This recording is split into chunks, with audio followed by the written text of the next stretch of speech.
ఆ 760 billion US dollars exports 2020కి third largest ఎకానమీగా తయారవుతాం. 2038కి సెకండ్ లార్జెస్ట్ ఎకానమీ అని ప్రిడిక్షన్ ఎర్నెస్ట్ అండ్ యంగ్.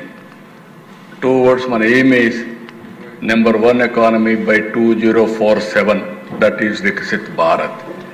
దీనికి ఒకే మీరు గుర్తుపెట్టుకోవాల్సింది right leader, right time, right place, that is ప్రధానమంత్రి నరేంద్ర మోడీ.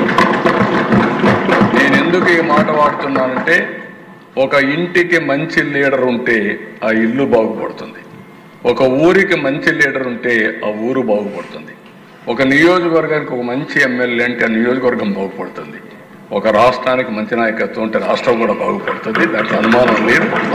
అదే నాయకత్వాన్ని నేను పవన్ కళ్యాణ్ గారు, మిత్రులు పవన్ కళ్యాణ్ గారు ప్రొవైడ్ చేస్తున్నాం. మీరే చూస్తారు, ఇంకా రిజల్ట్స్ ఏ విధంగా వస్తాయో చేసి చూపిస్తాం. ఇది నేను అందుకే అప్పుడప్పుడు అంటూ ఉంటాను, నరేంద్ర మోడీ గారు దేశం యొక్క సంపద. ఒక నాయకుడు మంచివాడైతే కడవన్నీ చేయడం పెద్ద కష్టం కాదు. నాయకుడు హేలో అయితే ఎన్నున్నా కూడా ఏమీ జరగదు. అదే ఈరోజు భారతదేశంలో జరుగుతూ ఉంది. మొన్న చూశారు సింధూర్, కొంతమంది ఎగతాళి చేశారు.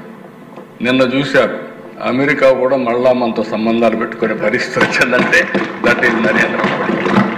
ఐ రియల్ అప్రిషియేట్, ఎందుకంటే నేను I have seen so many leaders in this country with my wide experience. Close క్వార్టర్స్లో అందరితో కలిసి పనిచేశాను. కానీ అందరికంటే కూడా వ్యక్తిగత ప్రయోజనాల కంటే దేశ ప్రయోజనాలు నిన్న. అందుకే రిఫార్మ్లో నేను ఎప్పుడు ముందుంటా. శాశ్వతంగా చెప్తాను, ఈ దేశాన్ని నెంబర్ 1గా చూడాలని నా కోరిక.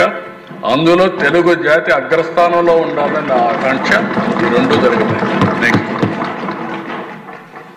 స్వర్ణాంధ్రప్రదేశ్ వికసిత్ భారత్ 2047 ఈరోజు మంది 1.88 బిలియన్, 2.4 ట్రిలియన్ యుఎస్ డాలర్స్ మన గోల్. జిఎస్టిపి $3,148, $42,000 కావాలని. లాస్ట్ ఇయర్ 12.02, ఆవరేజ్న సిఏజిఆర్ 15 సాధించాలని.